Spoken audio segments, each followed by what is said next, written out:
S group. Nah, kita bisa lihat data kita. Nah, di sini tujuan kita hari ini adalah kita akan melakukan forecast untuk payroll.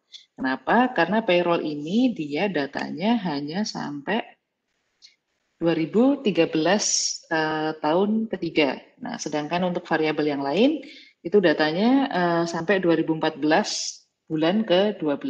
Jadi kalau si payroll cuma 2013 bulan ketiga. Nah, kita ingin memforecast data yang di sini NA ini. Supaya apa? Supaya payroll nanti jumlah observasinya sama dengan variabel-variabel yang lain.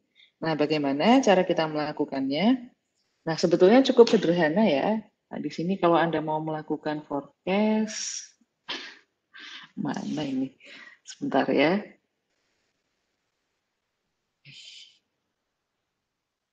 Oh, ini dia. Salah.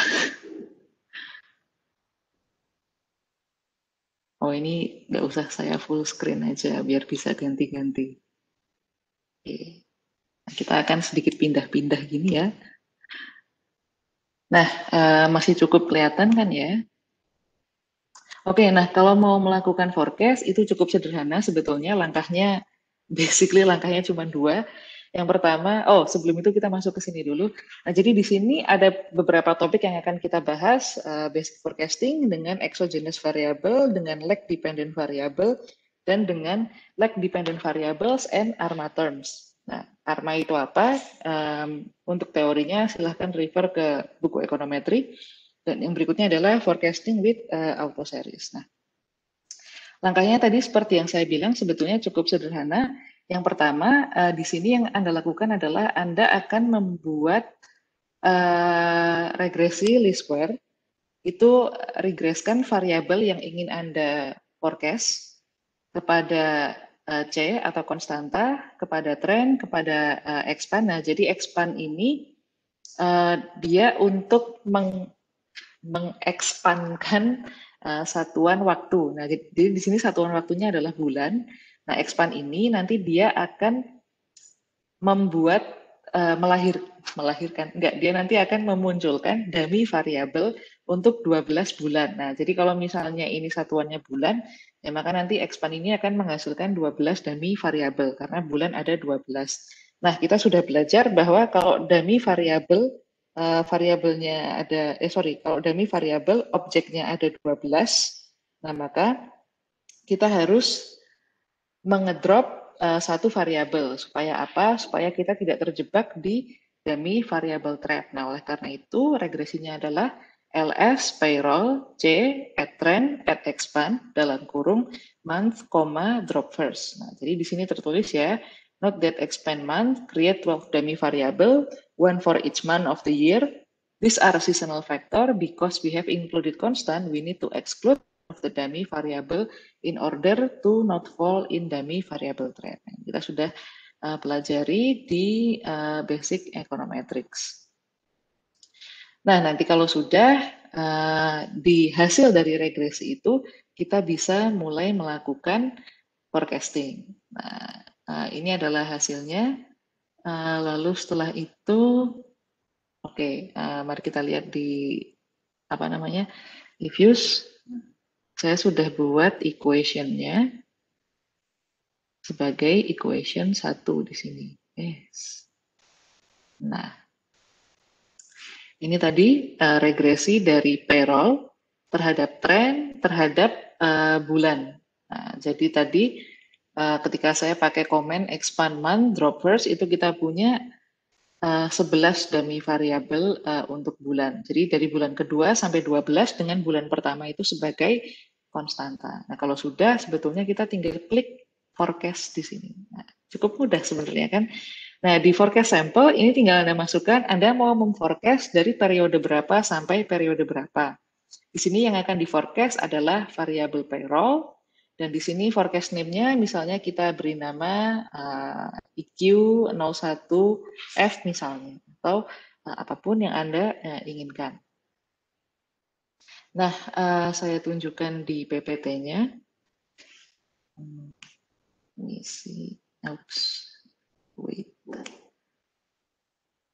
supaya bisa sebelahan. Aduh, nggak bisa sebelahan ya. Ini saya close dulu. Nah, ini juga nggak bisa. Sebentar ya. Nah,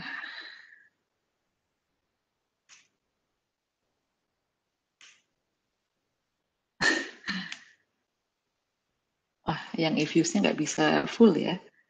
Oke deh, kalau gitu saya manually tarik ke sini. Nah, oke. Nah, sebelahan gini sepertinya lebih enak. Nah, oke.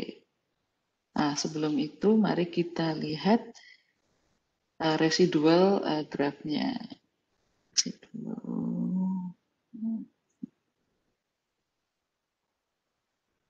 Nah, ini adalah residual dari si payroll. Nah, kita bisa lihat bahwa residualnya ini tidak stasioner ya. Jadi dia trennya naik turun.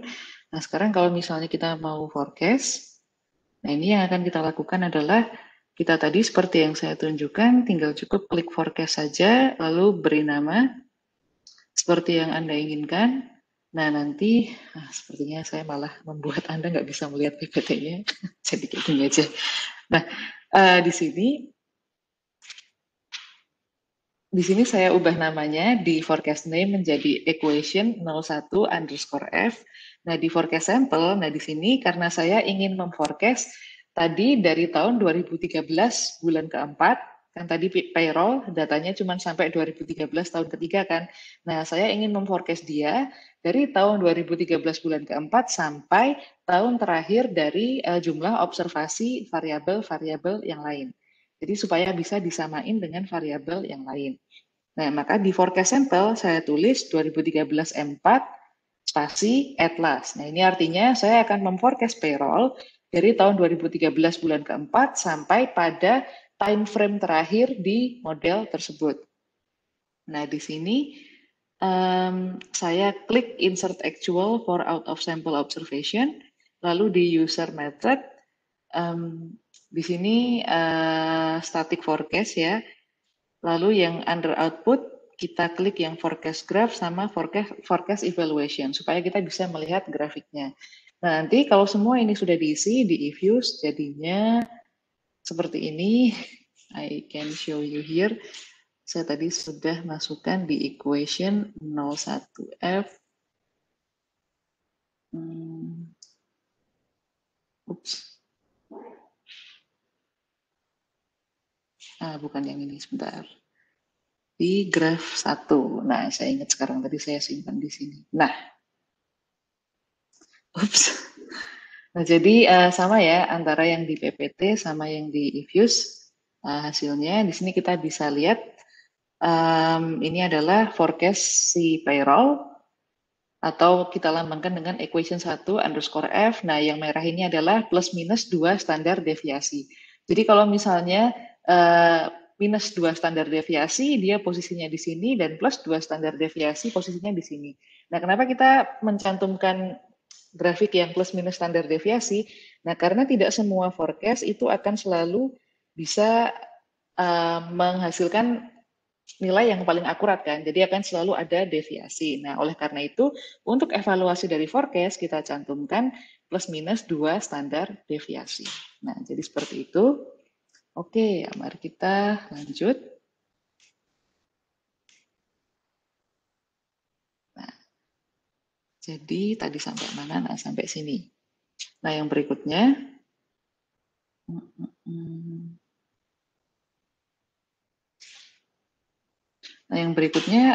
note also that there is now new series. Nah, jadi tadi lakukan forecast ya, itu kita akan punya series baru. Jadi, if you notice, tadi series kita yang payroll itu adalah yang ini. Sekarang payroll kita yang baru adalah yang ini. Jadi, equation 1 underscore F. Nah, ini kalau kita bandingkan, nah, ini yang payroll original. Ini payroll yang awal tadi. Nah, yang setelah di forecast adalah yang ini. Nah, kita bisa lihat bahwa sekarang yang udah di forecast, itu datanya yang tadinya tidak ada, NA ini sudah ada datanya. Nah, ini adalah hasil dari forecast kita. Nah, seperti itu ya. Nah, maka kalau sudah ada seperti ini, ya you can do whatever you want with this new variable. Seperti itu. Oke. Lanjut. Recall that the explanatory variable in this model are a trend and seasonal factor. Nah, jadi hasil forecast itu terbentuk dari variabel trend dan seasonal factor tadi. Oke, nah yang berikutnya forecasting with exogenous variable. Example, forecast sample change. Nah, what would happen if we set the forecast sample to be entire range of the work file?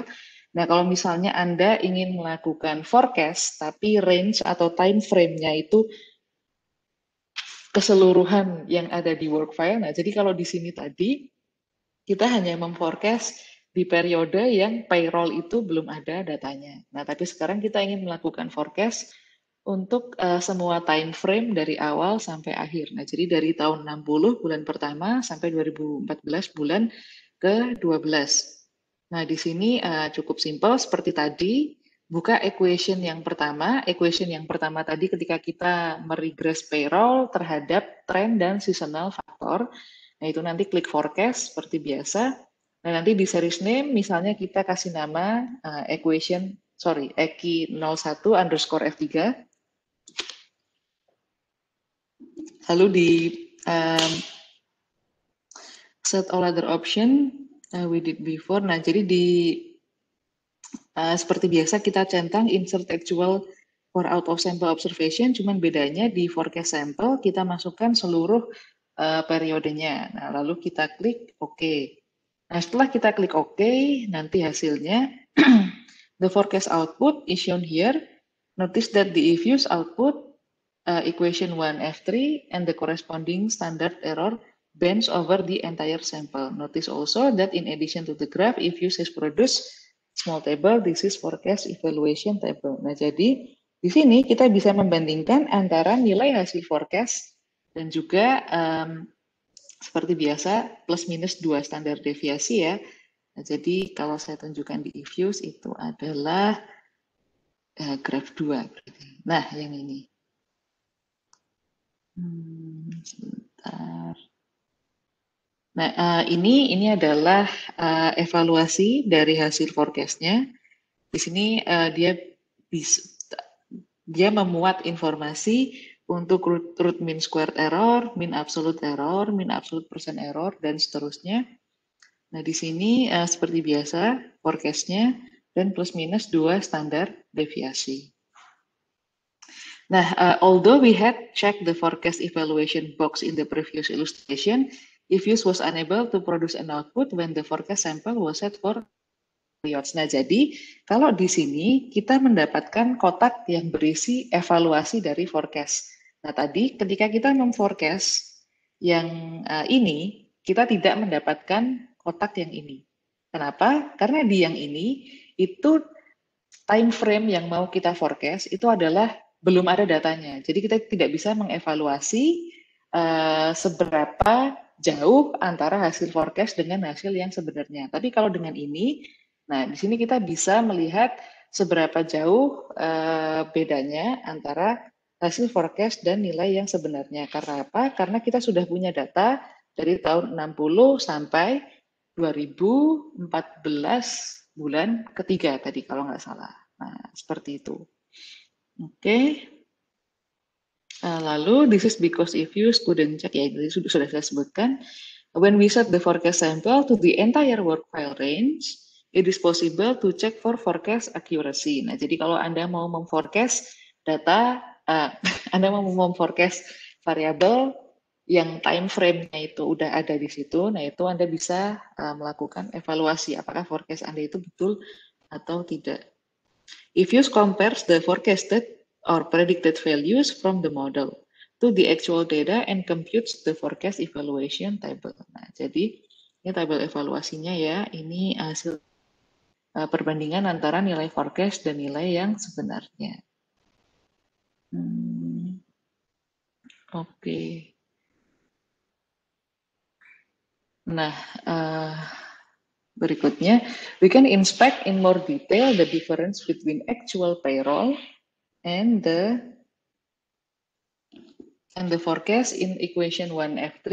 We can open them as group. and plot them together.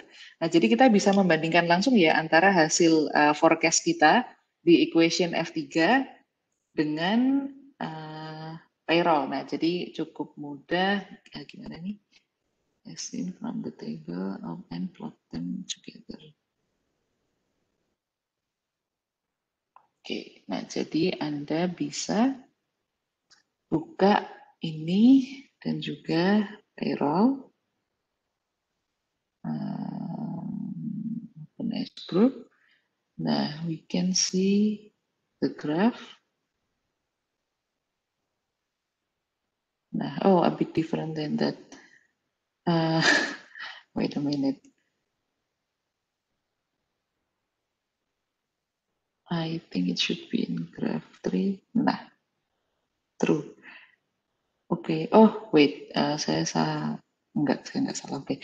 Nah, jadi di sini kita bisa bandingkan ya, yang warna biru ini adalah payroll, dan yang warna merah adalah equation for F3. Oke. Jadi mereka tidak terlalu jauh jaraknya satu sama lain. Nah, ini menunjukkan bahwa forecast-nya lumayan akurat. Oke. Oke. Nah, lanjut dulu. Nah, forecasting with exogenous variable in sample versus out sample. Nah, jadi notice that the forecast evaluation in the previous example simply compare the predicted values from the model to the actual data over historical period. Nah, jadi forecast yang baru saja kita lakukan itu membandingkan antara predicted value dengan actual data dari period yang sudah ada datanya. Jadi kita sudah ada datanya, lalu kita forecast lagi. Note also that our model was estimated over same period. Nah, jadi data yang kita punya dari tahun 60 sampai 2013, lalu yang kita forecast itu juga di periode yang sama. Nah, ini disebut sebagai in sample, bukan out of sample. Kalau out of sample itu yang seperti apa? Nah, jadi out of sample itu yang ini tadi. Jadi kita memforecast data yang memang di periode itu belum ada, itu namanya out of sample. Kalau yang ini yang sudah ada datanya di periode tersebut disebut sebagai in sample. In fact, since we don't have actual payroll data over 2013 bulan ketiga sampai 2014 bulan ke-12, nah ini tadi yang saya sebutkan disebut sebagai out of sample. Nah, jadi itu bedanya antara in sample dan out of sample. This is problematic because the history of forecasting is repelled with the cases when models work well in sample but perform extremely poorly in out of sample. Nah, jadi misalnya ya, kita akan melakukan forecast untuk variabel payroll ketika kita tadi belum punya data tahun 2000 bulan ke-4 sampai 2014 bulan ke-12. Nah, maka kita melakukan forecast out of sample. Nah, lalu di tahun berikutnya ketika tahun sudah berganti, sekarang kita punya data yang sebenarnya untuk tahun 2013-2014 dan kita mengulang forecast yang sudah kita lakukan tahun lalu. Nah, jadi kan di tahun sebelumnya kita melakukan out of sample, di tahun depannya kita melakukannya in sample. Nah, bisa jadi hasil dua forecast ini itu tidak sama. Nah, jadi ini adalah salah satu problem ya dengan forecasting.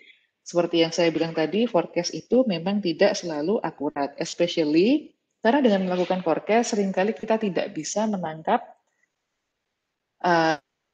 di luar model yang belum terjadi. Nah, jadi kan tadi kalau mau forecast out of sample, kita berdasarkan history yang sudah terjadi. Nah, tapi belum tentu nih nanti ketika tahun 2014 yang sebenarnya itu datang, belum tentu apa yang kita prediksi itu akan terjadi, bisa saja berbeda. That's the problem with forecasting. A common practice to address this issue is to reserve part of the data by not including in the estimation sample, effectively pretending that the history ends sooner and the reserved data is part of the future. We can then produce forecast over the reserved sample and perform forecast evaluation by comparing the out of sample forecast value to the actual history. Nah, jadi salah satu jalan keluarnya ya itu adalah reserve part of the data by not including it in the estimation sample. Nah, jadi seperti seakan-akan the history ends sooner and reserve data is part of the future. Nah, jadi seperti gimana ya contohnya?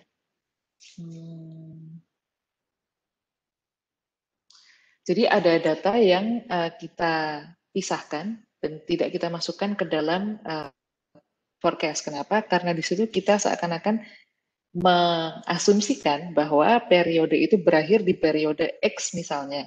Nah, nanti yang setelah periode X itu adalah bagian dari future. Jadi bagian dari yang di forecast. Nah, dengan seperti itu kita bisa mengevaluasi tadi hasil forecast-nya terhadap data historis. Oke. Nah, ini adalah example out of sample forecast. Nah, jadi let's carry out example 1 by breaking down the sample as follow. Nah, jadi kita punya estimation sample dari tahun 60 bulan pertama sampai 2008 bulan ke-12 untuk variabel payroll. Jadi ini masih melanjutkan example yang pertama tadi. Nah, untuk forecast sampel, nah jadi berdasarkan data ini kita ingin melakukan sampel untuk tahun 2009 bulan pertama sampai 2014 bulan ke-12. Nah, di sini cara kita melakukannya adalah kita bisa ketik di komen. Let me show you. Nah, sorry about this. It's not very. Nah, misalnya kita bisa mengetik komen ini, sampel 1960 bulan pertama sampai 2008 bulan ke-12, lalu LS, hourly square, payroll, C, add trend, expand, dalam kurung month, drop first, seperti tadi ya. Nah, kalau sudah tinggal kita enter, jadi misalnya kita melakukannya di Fuse, nah ini sebetulnya tinggal, nah, tulis saja di komen seperti ini. Lalu, wait. Nah, harus ini ya, sebentar.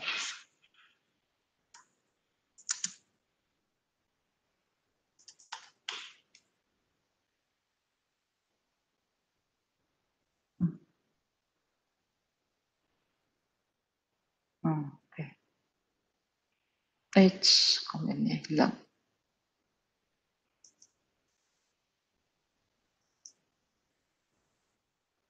Oops. Why is it illegal? Sample 1960. Drop first. Okay.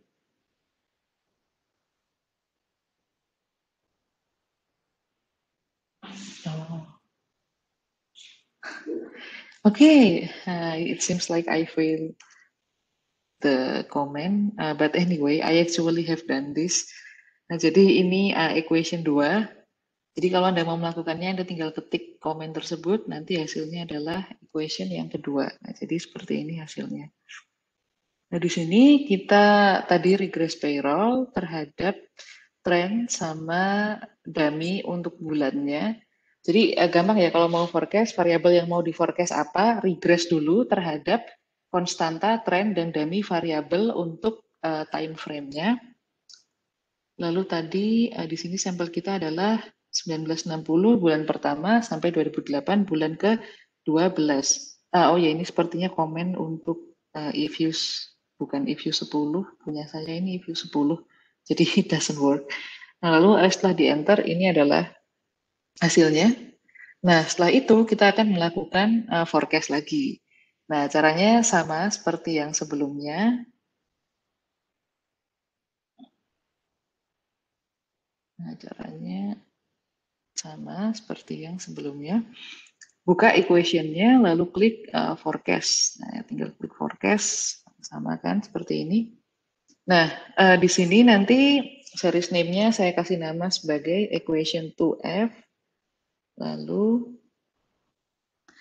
Di sini saya masukkan sampel forecast sampelnya karena saya mau forecast ke 2009 bulan 1 sampai 2014 bulan 12, maka saya masukkan saja. Lalu tentang insert actual for out of sample observation. Nah, kalau udah, nanti hasilnya adalah seperti graf berapa ya tadi?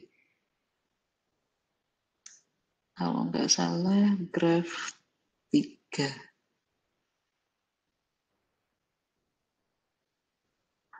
Wah, view saya mati. Sebentar, saya buka lagi.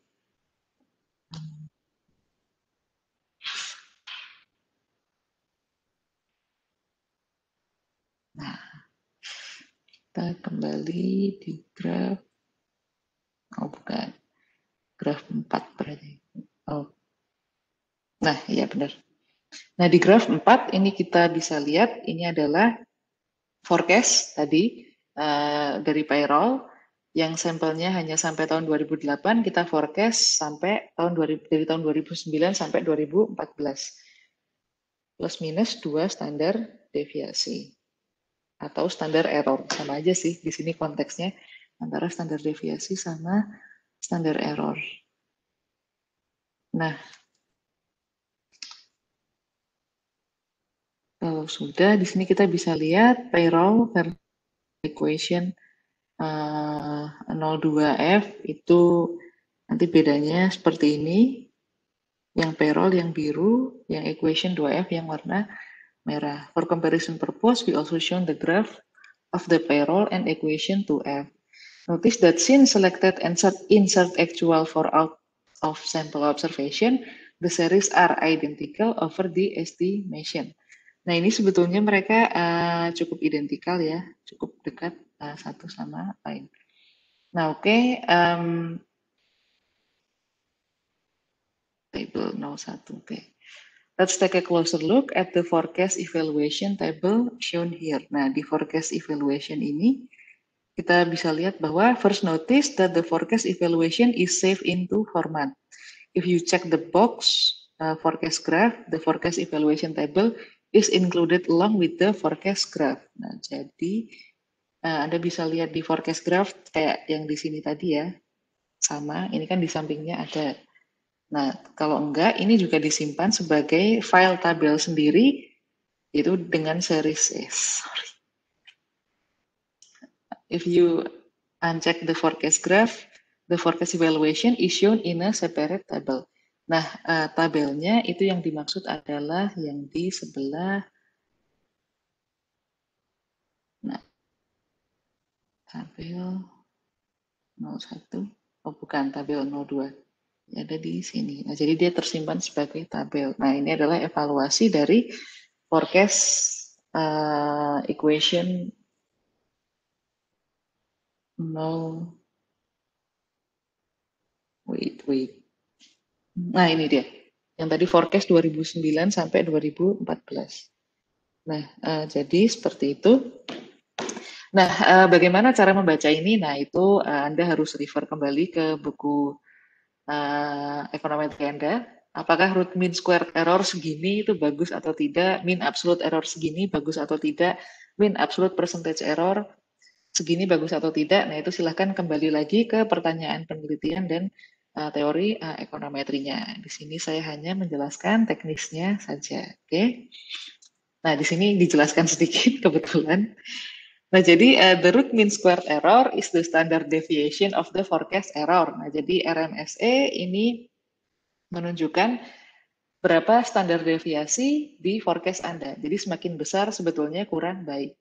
Note that RMSE and MAE atau mean absolute error depend on the scale of dependent variable. Nah, jadi dia tergantung dari skala variabel dependent Anda. Jadi variabel dependentnya adalah payroll. Di sini, saya lupa lihat, tapi nanti Anda bisa cek. Jadi skalanya itu mempengaruhi RMSE dan mean absolute error. Nah, ada bias proportion.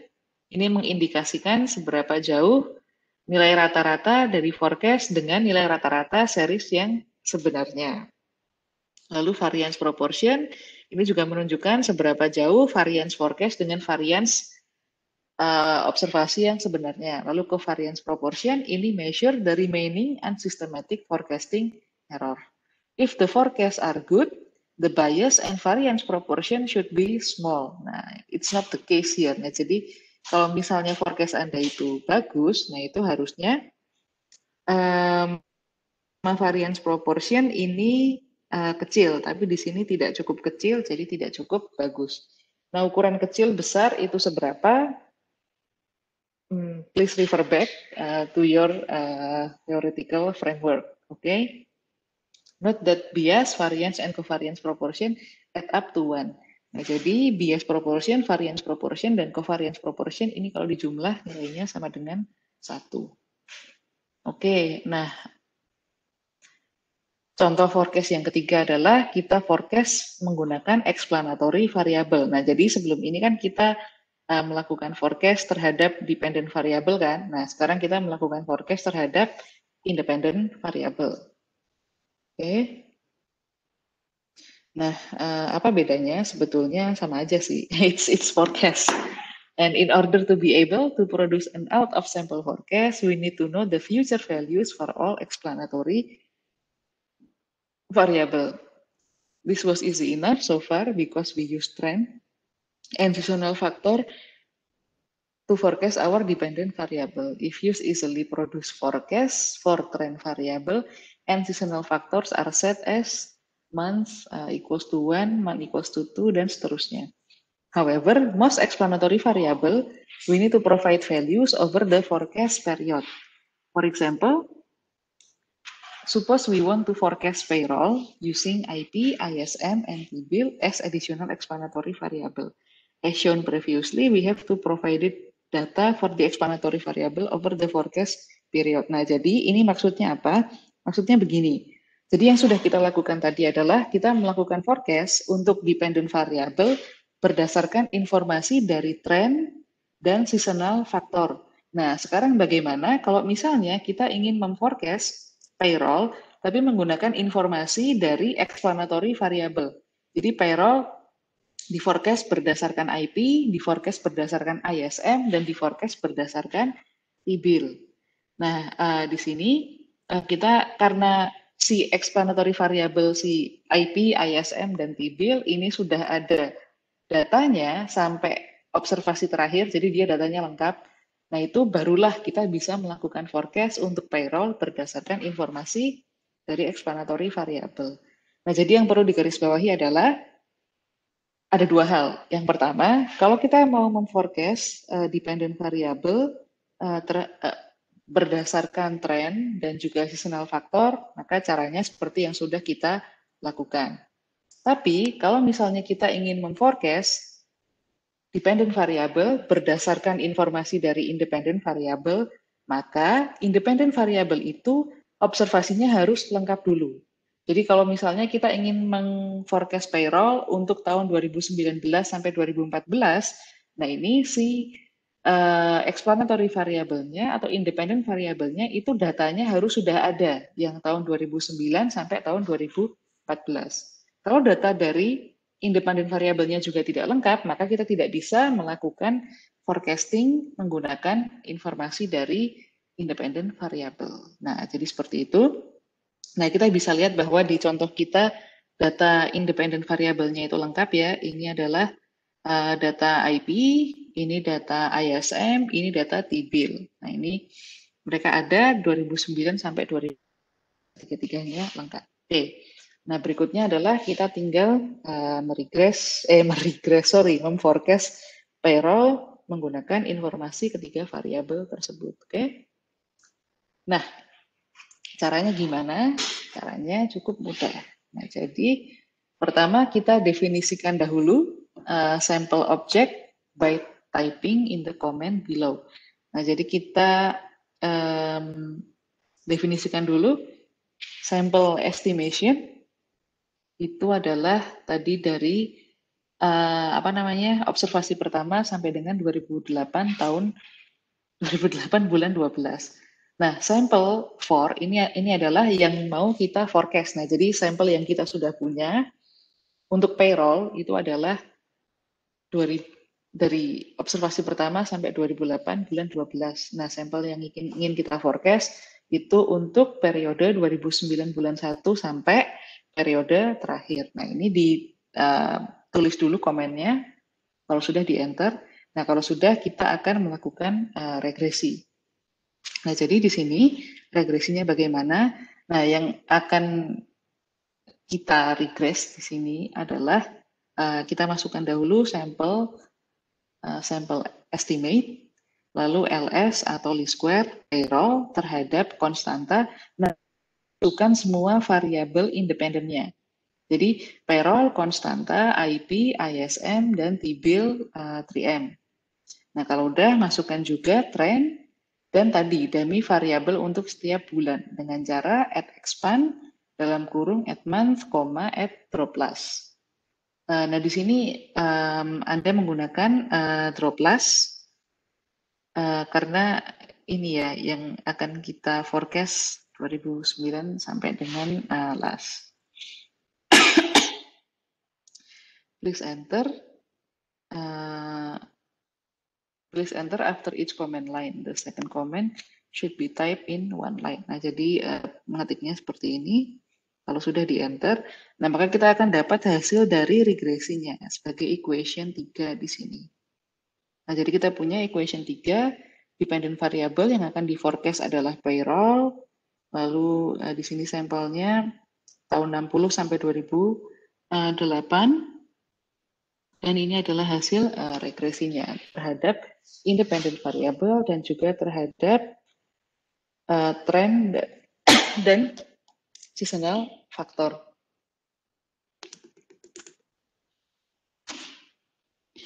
Oke, lanjut. Nah, kalau sudah seperti biasa ya, seperti yang saya sampaikan tadi, sebenarnya forecast langkahnya cuma 2, regress, forecast. That's it.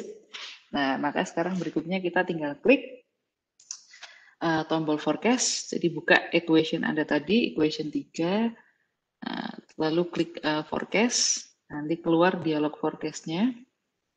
Nah, kalau sudah di sini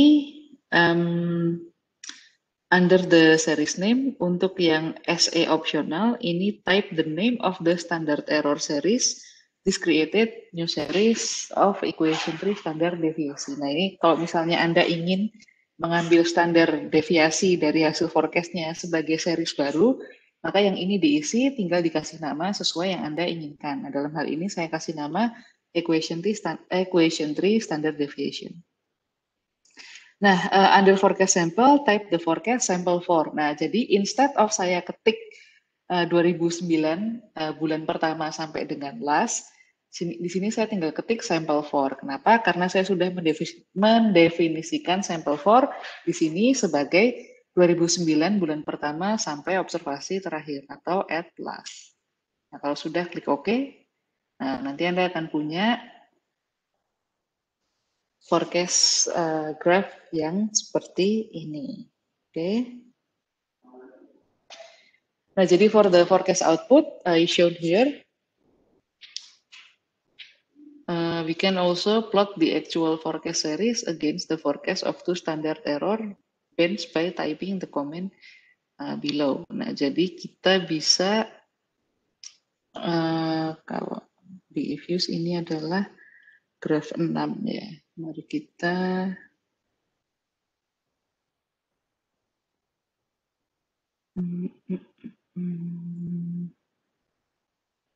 graph 6. Nah, ini wait, I don't think it's the correct one. Nah, ini yang benar. Nah, jadi ini adalah Evius-nya mati lagi. Sepertinya ada yang error dengan Evius saya. Sebentar ya, saya bukakan kembali.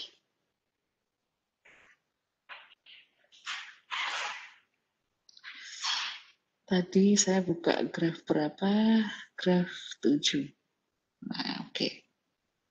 Nah, ini kita bisa lihat yang biru ini adalah payroll. Tadi kan payroll observasinya cuma sampai 2012. Lalu kita mau forecast lebih jauh. Nah, forecastnya adalah yang merah. Yang hijau adalah hasil forecast ditambah tadi standar deviasi, dan yang bawah juga. Jadi ini sama kayak tadi sebetulnya, plus minus 2 standar deviasi. Cuman sekarang tadi kita definisikan standar deviasinya dengan series baru. Nah, jadi kita punya 2 kali standar deviasi dan 2 kali standar deviasi. Tapi sama aja. Nah, kita bisa lihat ini adalah hasil forecast dibandingkan antara si payroll dengan hasil forecast-nya. Oke. Nah, oke. Nah, ini adalah tabel evaluasi forecast-nya. Nah, kita bisa lihat di sini, nonetheless, this model perform considerably better than equation 2. Nah, jadi equation 3 ini ternyata hasil forecast-nya itu lebih baik daripada equation 2. Nah, sebetulnya bisa sebenarnya tidak surprising ya kenapa dia lebih baik, karena sekarang yang kita consider di dalam forecast itu bukan cuma tren dan seasonal faktor dari variabel yang di forecast. Kita juga mengconsider informasi dari explanatory variable atau independent variable. Nah, oleh karena itu tidak mengherankan kalau hasilnya lebih baik. Nah, kita bisa lihat di sini bahwa RMSE dan mean absolute percentage error itu lebih kecil daripada yang equation 2 tadi. Oke.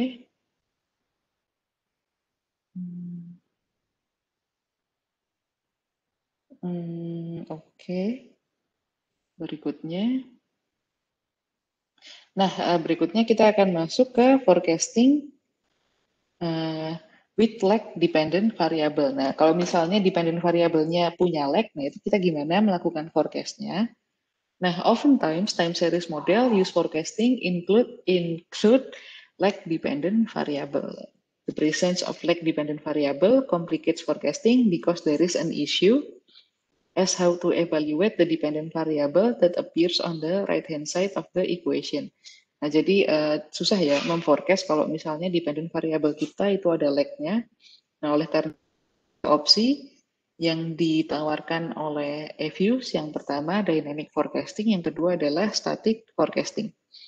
Nah, dynamic forecasting ini menggunakan forecasted value of the dependent variable. Nah, jadi dia melakukan forecasting dengan menggunakan nilai dari lag dependent variable yang sudah di forecast. Nah, tapi kalau static forecasting ini use the actual value of the lag dependent variable. Nah, jadi bedanya ya, kalau dynamic dia pakai nilai forecast dari lag dependent variable, kalau static forecast dia pakai nilai sebenarnya dari lag dependent variable. For out of sample forecasting, dynamic forecasting is usually the only possible approach. Nah, jadi kalau mau melakukan forecast yang out of sample, itu kita cuma bisa melakukannya di dynamic forecast. Oke. Okay.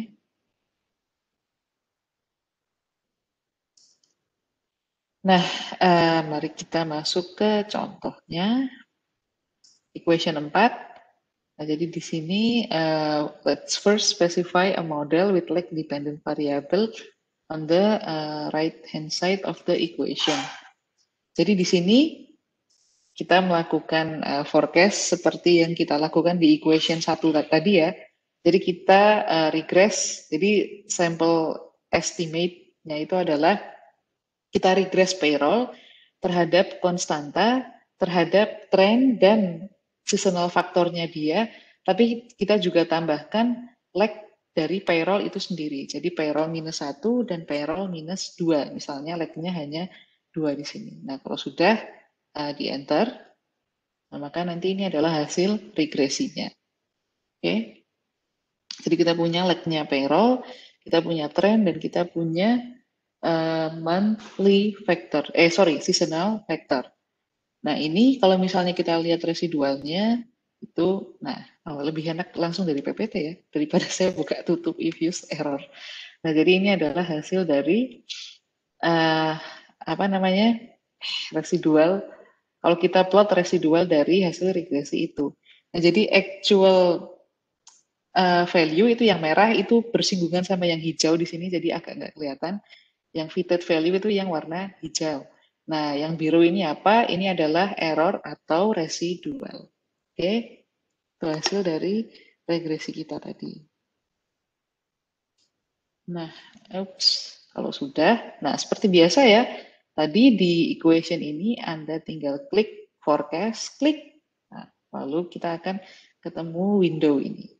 Nah, di sini kita akan now let's produce a dynamic forecast for the payroll series based on our model. Nah, jadi setelah klik forecast, di series name saya kasih nama misalnya equation 4 underscore DYN atau equation 4 dynamic. Nanti di SE-nya saya tulis, karena saya ingin mengambil standar errornya sebagai series baru, jadi standar deviasi EQ04 underscore stdev underscore DYN atau standar deviasi untuk yang dynamic. Nah, under forecast sample, ini type the forecast sample for. Nah, sample for tadi apa? Sample for itu yang ini ya, berarti sama.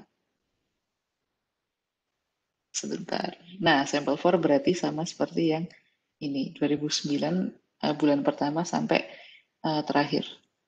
Oke. Iya, benar. 2009 bulan pertama sampai observasi yang terakhir. Itu adalah sampel for-nya.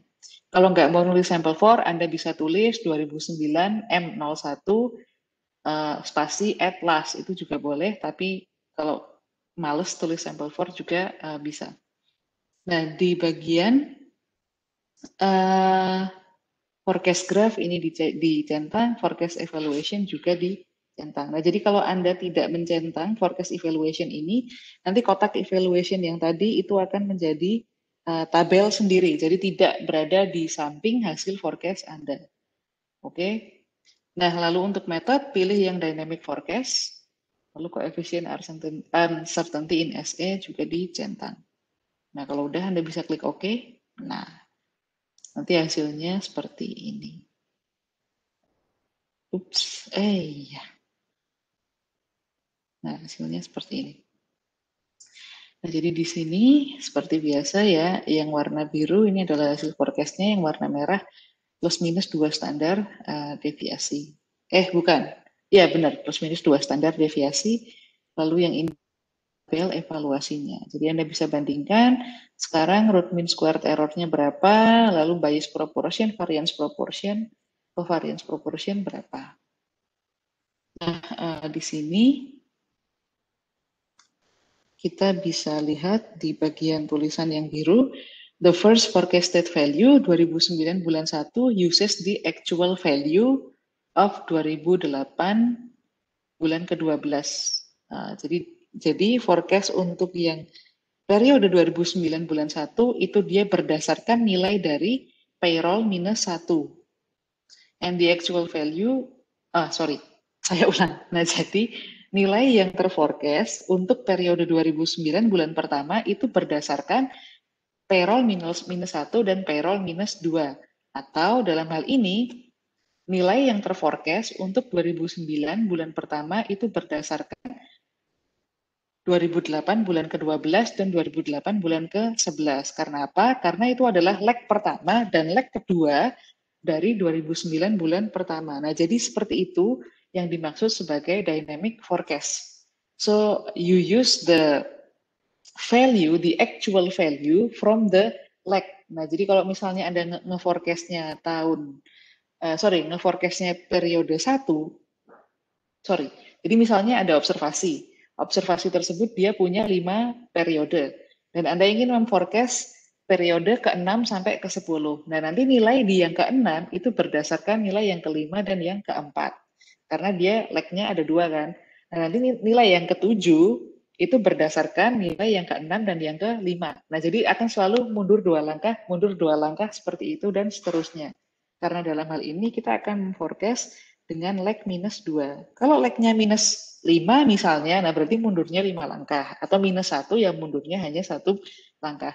Nah, itulah yang disebut sebagai dynamic forecasting. Jadi nilai yang terforecast itu berdasarkan actual value of the previous of the actual observation. fashion. Nah, jadi seperti itu. Nah, nanti kalau a static forecast itu agak beda dari ini. Tapi this is the idea of dynamic forecast. Oke. Nah, tadi seperti yang kita bilang di depan ya, dynamic forecast. Nah, itu lebih cocok untuk out of sample forecast daripada untuk yang in sample forecast. Oke. Oke, lanjut.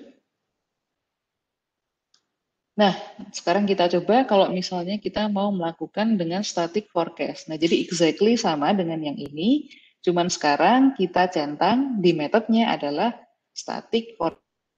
Ini ya, kita klik yang static forecast, semuanya sama di sini. Nah, hasilnya seperti apa? Nah, hasilnya seperti ini. Mari kita lihat. Nah, jadi di sini hasilnya seperti ini. Nah, mari kita baca apa arti dari hasil ini. Nah, the forecast output is shown here. A few things stand out. Nah, jadi ada beberapa hal yang perlu digaris bawahi. Nah, oke. First, notice that the forecast sample is adjusted to include only from 2009 bulan pertama to 2013 keempat, and not the entire sample 2009 bulan pertama sampai 2014 bulan ke-12. Nah, jadi di sini sampelnya teradjust ya. Jadi dia tidak bisa menginclude semuanya, dia hanya bisa memforecast sampai tahun 2013 bulan keempat.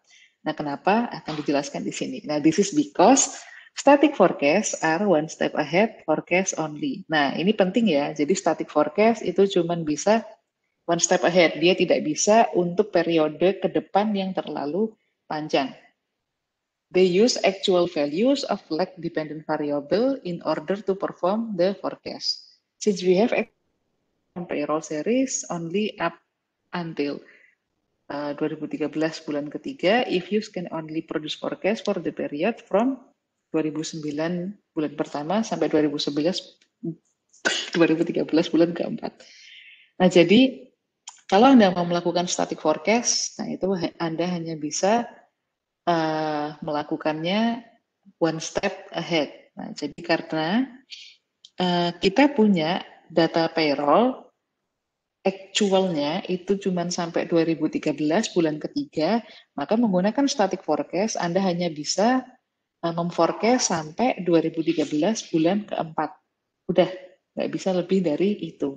Nah, jadi itu adalah karakteristik dari static forecast. Beda sama dynamic forecast. Nah, oleh karena itu, dynamic forecast ini lebih cocok untuk yang out of sample. Nah, sedangkan yang static forecast lebih cocok untuk yang in sample. Karena apa? Karena dia butuh data actual itu untuk bisa memforecast cuman satu step aja ya, satu step ahead daripada observasinya.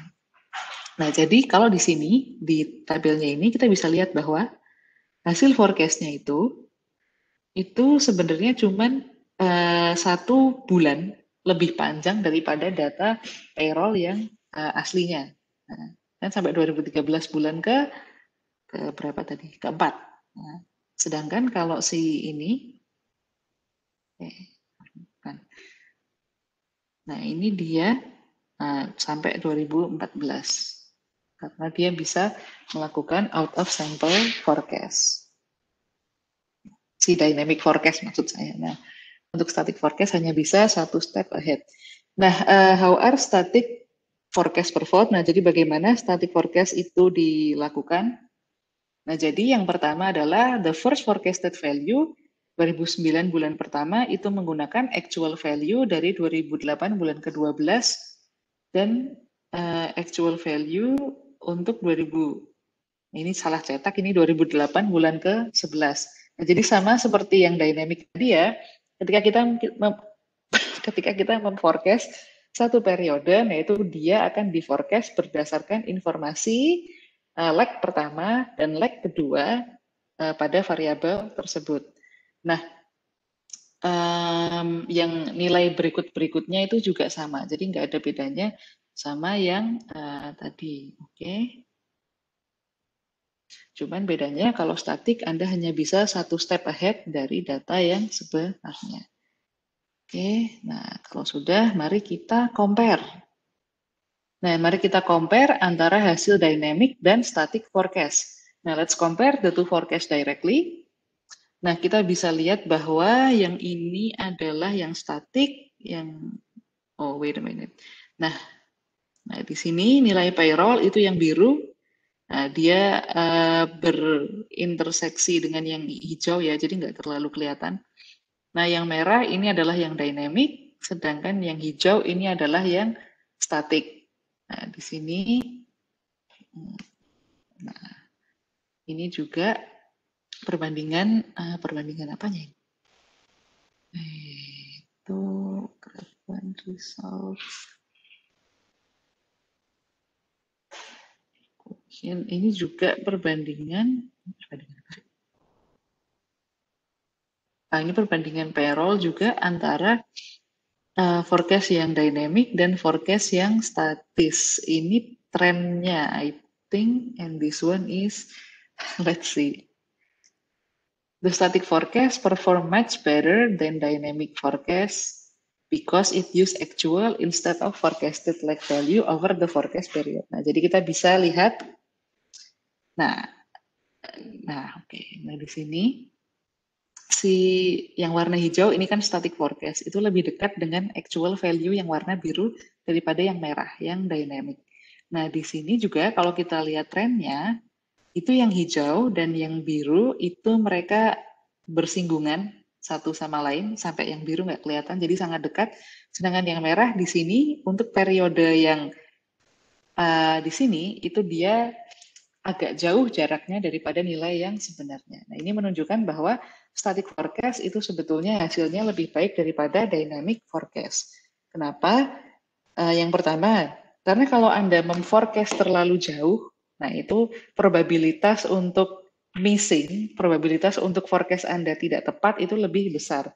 Nah, oleh karena itu, static forecast yang hanya memforecast one step ahead itu punya probabilitas untuk lebih akurat daripada kalau yang memforecast lebih jauh. Nah, itu juga kenapa peneliti itu biasanya menghindari melakukan forecast untuk time frame yang terlalu jauh. Nah, lalu yang kedua adalah ini tadi static forecast perform much better because it use actual instead of forecasted like values. Nah, jadi kalau si dynamic forecast itu dia misalnya tadi ya saya sempat sebutkan bahwa untuk nilai di 2009 bulan pertama itu berdasarkan leg pertama dan leg keduanya. Nah, begitu kan? Nah, tapi untuk dynamic, nilai dari leg pertama dan leg kedua ini adalah nilai versi forecast. Sedangkan untuk yang statik, nilai leg pertama dan leg kedua ini adalah nilai yang versi actual. Nah, jadi itu bedanya antara dynamic dan statik dan kenapa statik lebih baik. Nah, the historical values are the same because we check insert actual for of sample observation in both cases. Nah, jadi seperti itu ya. Nah, tapi apakah ini berarti kita tidak boleh menggunakan dynamic forecast? Ya, boleh saja. Jadi tergantung dari apa pertanyaan penelitian Anda dan seperti apa keadaan data Anda. Oke. Nah, lanjut. Yang berikutnya, sepertinya ini yang terakhir, adalah forecast dengan menggunakan ARMA errors. Nah, model ARMA terms are also widely used in forecasting. Nah, jadi Anda bisa melakukan forecast dengan model ARMA. The present ARMA terms involve some additional complexity in forecasting, which we highlight in this section. Nah, kalau Anda mau menggunakan metode ARMA untuk forecast, nah yang pertama, seperti biasa, tentu saja, jadi pada intinya, model apapun atau metode apapun yang mau Anda gunakan untuk forecast, nah Anda harus selalu memasukkan informasi tentang model tersebut ke dalam regresi awal. Nah, jadi kayak tadi, kita hanya mau meregres berdasarkan tren dan seasonal faktor, ya masukin saja tren dan seasonal faktor. Lalu Anda mau meregres berdasarkan forecast berdasarkan explanatory variable, ya masukkan saja explanatory variable ke dalam regresinya. Nah, sekarang karena Anda mau memasukkan faktor AR, ya maka tinggal masukkan saja AR1 dan AR2 misalnya, kalau leg-nya adalah 2, ke dalam regresi. Nah, kalau sudah selesai di regres, seperti biasa tinggal klik forecast saja. Jadi cukup simpel ya. AR1, AR2 masuk ke sini. R squared-nya gede banget di sini ya. Lalu sampelnya di sini 60 tahun 60 sampai 1960 bulan 3 sampai dengan 2008 bulan 12. Oke. Nah, sudah. Maka tinggal kita klik forecast. Nah, let's produce dynamic and static forecast for AR2. Nah, mari kita lakukan dynamic dan static forecast untuk AR2. Nah, jadi seperti biasa, forecast sampelnya sample 4. Sample 4 artinya 2009 bulan 1 sampai 2014 bulan 12. Nah, klik yang dynamic forecast, klik forecast graph, klik forecast evaluation, klik insert actual for out of sample observation. Nah, kalau udah, nah maka ini adalah hasilnya. Nah, oh ini langsung keduanya ya. Nah, jadi ini langsung hasil dari dynamic dan statiknya. Oke, nah benar. Nah, jadi ini adalah hasil forecast kita untuk yang dynamic, untuk yang tadi ARMA 1 dan AR1 dan AR2 itu hasilnya seperti ini. Ini plus minus 2 standar deviasi. Nah, ini untuk yang static forecast yang AR1 dan AR2 tadi. Plus minus 2 standar deviasi. Oh iya, satu lagi. Kita sebetulnya bisa bilang bahwa static forecast itu slightly better, itu karena apa? Karena di sini nilai forecast dengan plus minus 2 standar deviasinya itu jaraknya nggak terlalu jauh. Jadi seperti yang kita pelajari ya di ekonometri, kita itu sebetulnya mengharapkan antara fitted value dengan variance atau standar deviasi itu jaraknya adalah seminimal mungkin. Nah, itu juga berlaku di sini. Nah, di sini kita bisa lihat bahwa untuk dynamic forecasting itu jarak 2 standar deviasinya itu cukup lebar ya dibandingkan yang static forecasting. Oke. Nah, as expected ya, static forecast performs better. Alasannya apa? Alasannya sama seperti yang tadi sudah saya sebutkan. Nah, kalau misalnya Anda masih bingung, apa sih yang dimaksud sebagai AR terms? Buka kembali buku ekonometri Anda. Oke. Nah, yang berikutnya, misalnya, there are cases when you may wish to assume that ARMA errors are zero. For this, we can select structural box under method. Nah, jadi kalau misalnya Anda punya komponen ARMA, tapi Anda asumsikan bahwa errors-nya ini 0, nah maka Anda bisa mengignore ARMA-nya. Jadi tidak mempedulikan ARMA-nya atau tidak mengconsider ARMA ke dalam model. Nah, kalau seperti itu, maka tinggal ketika mau melakukan forecast, itu klik yang structural atau ignore ARMA. Nah, kalau sudah, maka lakukan forecasting seperti biasa. Nah, hasilnya seperti ini ya untuk statis dan dynamic. Nah, ini hasil yang statis, yang biru adalah, ini yang dynamic, yang biru adalah nilai payroll yang sebenarnya, yang merah adalah yang dynamic, tapi considering ARMA. Dan yang hijau adalah yang dynamic tapi tidak mengconsider ARMA. Nah, yang bawah ini kita bisa lihat yang biru nilai sebenarnya, yang merah adalah tadi kalau kita masukkan ARMA ke dalam model, yang hijau adalah kalau kita tidak masukkan ARMA. Nah, jadi kita bisa lihat bahwa nilainya itu yang memasukkan ARMA itu lebih dekat ke nilai yang sebenarnya. Jadi kita bisa simpulkan bahwa if we ignore ARMA in our forecasting, usually the forecast result is going to be far from the actual value.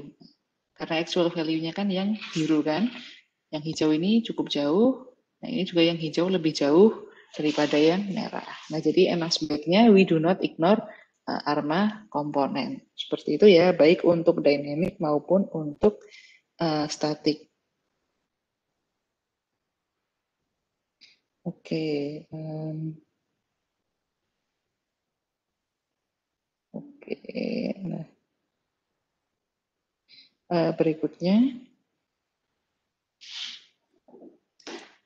Nah, kalau misalnya kita mau memasukkan faktor MA ke dalam model, gimana? Bisa banget. Caranya sama seperti tadi. Kalau kita mau masukkan MA, maka masukkan MA di regresi awal.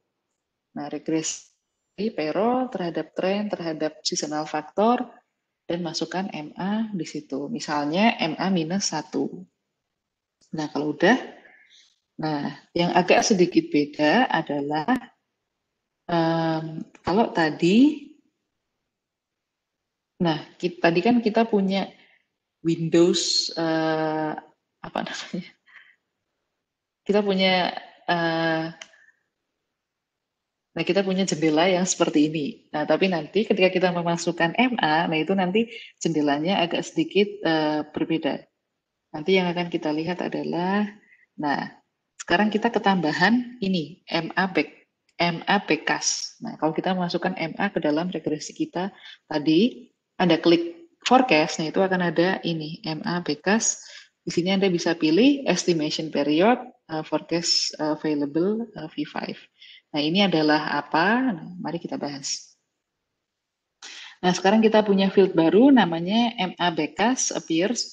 Here you can choose either of two option. Jadi estimation period itu adalah the default dan forecast available Nah, untuk pertama-tama mari kita pilih yang estimation period. Oke, nah a few notes before showing the result. Nah, jadi apa bedanya estimation period dengan forecast available?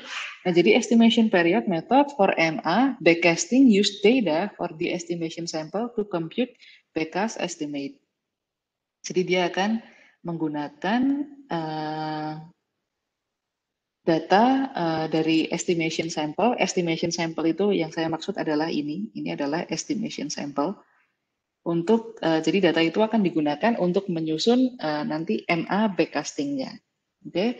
Nah, sedangkan kalau forecast available ini proceed with different approach for dynamic and static forecast. Nah, jadi kalau forecast available nanti approach-nya untuk dynamic forecast itu adalah if use applies procedure using data from the beginning of the estimation sample to either the beginning of the forecast period or the end of the estimation sample, whichever comes first. Sedangkan untuk static forecasting, if use applies backcasting procedure using data from the beginning of the estimation sample to the end of the forecast period. Nah, jadi nanti si if use yang akan menentukan, nanti dia untuk menentukan MA backcasting-nya itu akan pakai data yang mana. Kalau misalnya yang dynamic, dia bisa si if use menggunakan either the beginning of the forecast atau end of the estimation sample. Jadi either awal dari periode yang mau di forecast atau akhir dari estimation sample. Nah, sedangkan untuk static forecast nanti if use akan backcasting menggunakan the beginning of estimation sample to the end of forecast period. Nah, jadi itu bedanya ketika kita menggunakan forecast available. Oke, kalau estimation period, nah itu nanti dia akan menggunakan yang ada di estimation sample yang ini. Oke. Nah, after obtaining the MA backcast, estimate the pre-estimation residual. Forward recursion is used to obtain values of the pre-sample innovation. Nah, mari kita lihat hasilnya dulu sebelum kita bahas ini. Nah, jadi ini adalah forecast output untuk kedua metode. Metodenya apa aja tadi? Nah, estimation period dan ini kita menggunakan estimation period untuk MA terms dengan dynamic dan static forecast. Jadi yang ini adalah dynamic forecast, Yang ini adalah static forecast. Nah, kita bisa lihat bahwa untuk yang static ini ada break di sini. Nah, kita lihat, mari kita lihat ini maksudnya adalah apa. Jadi the forecast output for both methods are here because the forward recursion of the static forecast are performed through the end of the forecast period. If use is able to produce static forecast that covers the entire forecast sample. Nah, jadi saya moreover beyond the dynamic and static model are identical. This is because forward recursion. Oke.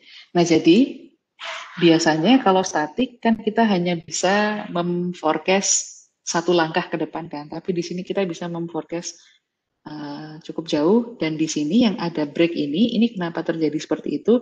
Karena dalam hal ini tadi sudah disebutkan bahwa untuk static forecast ini dia melakukan forward recursion itu through the end of the forecast period. Nah, jadi yang dimaksud dengan forward recursion itu adalah di sini dia jadi kalau forecast yang dari periode ini sampai periode ini dia menggunakan estimasi estimate sampel seperti biasa. Nah, tapi mulai dari yang sini karena ini adalah end of the forecast period, nah jadi dia menggunakan forecasted value sehingga dia bisa mendapat nilai yang seperti ini. Nah, itu karena di dynamic dia selalu menggunakan forecasted value bukan actual value. Jadi kalau yang ini dia di sini actual value, baru di sini dia menggunakan forecasted value, maka di bagian ini dan bagian ini antara static dan dynamic itu identical. Oke, saya ulang ya. Jadi untuk MA terms bedanya static sama dynamic itu di sini. Nah, yang dynamic seperti biasa ya, dia akan menggunakan forecasted value untuk melakukan forecasting. Sedangkan untuk yang static, biasanya kan dia akan menggunakan actual value untuk forecast. Nah, itu dia lakukan di sini. Tapi di sini, di periode yang ini, dia pindah dari menggunakan actual value ke forecasted value. Nah, oleh karena itu, di bagian sini antara dynamic dan static itu dia identical. Oke, ini agak lumayan advance ya. Saya sendiri merasa this is probably a bit too advanced for this training. Tapi anyway, kalaupun Anda masih bingung sekarang, nanti kalau misalnya Anda menemui kasus seperti ini, nanti insya Allah sudah nggak bingung lagi. If this is the first time you heard about this, then I understand this is a bit confusing. Oke? Nah, oke, ternyata masih ada lagi. Baiklah. Ini yang terakhir, forecasting with auto series. Oh, ini kalau misalnya Anda mau belajar melakukan forecasting pakai data yang sudah ada di Ifuse. Nah, ini nggak perlu saya jelaskan terlalu panjang. Jadi Ifuse sama seperti Stata ya, Ifuse itu punya auto series. Auto series itu apa? Itu adalah variabel-variabel database series yang terdapat di Ifuse itu sendiri. Kalau Stata kan biasanya kita pakai komen sysuse. Nah, sysuse terus kita bisa pilih data mana yang mau kita pakai. Nah, Ifuse juga sama. Jadi di sini Anda bisa belajar menggunakan series yang sudah ada di Ifuse. Jadi misalnya tadi ya, termasuk data payroll tadi itu juga otomatis ada dari Ifuse-nya. Nah, jadi di sini Anda bisa lakukan forecasting seperti yang tadi awalnya kita lakukan. Misalnya ini berdasarkan explanatory variable. Nah, terus di sini di series to forecast karena Anda pakai auto series. Nah, jadi Anda bisa tinggal langsung klik Anda mau payroll atau log payroll. Nah, kalau sudah ya lakukan seperti apa yang sudah kita lakukan tadi. Misalnya di sini kita bisa melakukan forecast pada skala level atau skala logaritma natural. Itu juga jadi ingat ya, logaritma natural itu nanti membuat satuan dari variabel kita menjadi percentage. Nah, misalnya di sini Anda mau melakukan pada level first difference itu juga bisa. Di sini D payroll. Lanjut, nah kalau first difference nanti hasil forecast-nya seperti ini. Oke, nah kalau sudah misalnya di sini Anda ingin melakukan dynamic forecasting untuk payroll, tadi auto series-nya ya tinggal klik saja dynamic forecasting dan hasilnya seperti ini. Untuk first difference, untuk level seperti ini. Lalu yang berikutnya, misalnya Anda mau melakukan apa lagi di sini? Dynamic forecast, tadi sudah dibahas. Oke, ini hasil dari dynamic forecast, dan yang ini adalah hasil dari static forecast. Jadi Anda bisa lakukan dynamic, Anda juga bisa lakukan static forecast. Nah ini sebenarnya buat latihan aja di rumah. Lalu ya sama, di sini kita akan melakukan forecast untuk first difference log payroll, itu juga bisa. Jadi di log payroll itu juga bisa dilakukan forecast.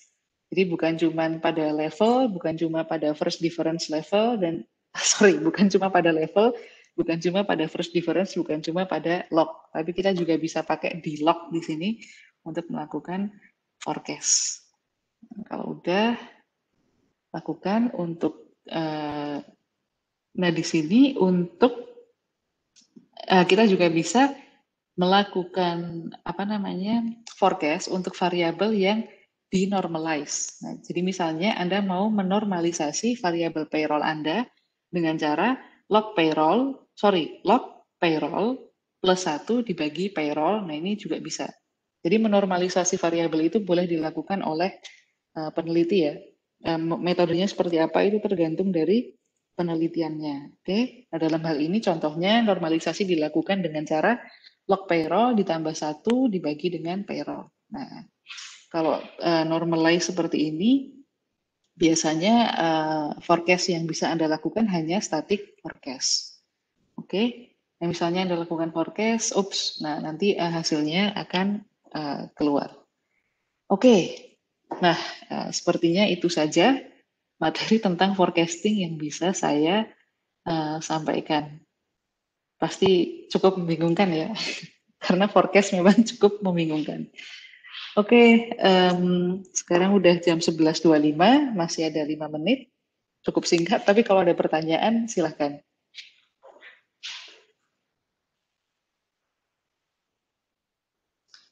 Kalau enggak, saya akan share sesuatu untuk membantu Anda belajar. Sebentar ya. Ini gimana sih?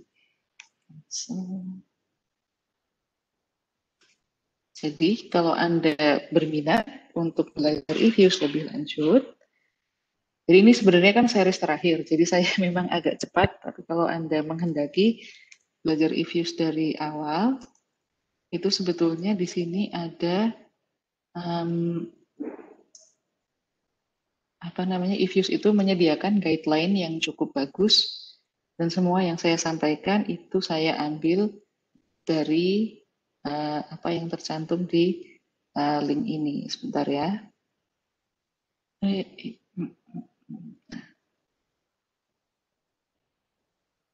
Nah, jadi if you go to this link, let me share in the chat. Nah, jadi kalau Anda buka link yang barusan saya share itu, nah itu di situ e-views menyediakan semua dataset yang tadi saya bahas dan semua materi yang saya bahas dari pertemuan pertama sampai sekarang, berikut PPT-nya, berikut work file-nya. Jadi Anda bisa belajar dari situ. Misalnya Anda ketinggalan series yang training e-views ini. Kalau Anda berminat mau menggunakan e-views. Oke, I guess that's it from me. Thank you very much for coming. Akan saya akhiri sesi kali ini. Oke, terima kasih semuanya. Terima kasih, Bu. Sama-sama. Terima kasih, Bu. Sama-sama.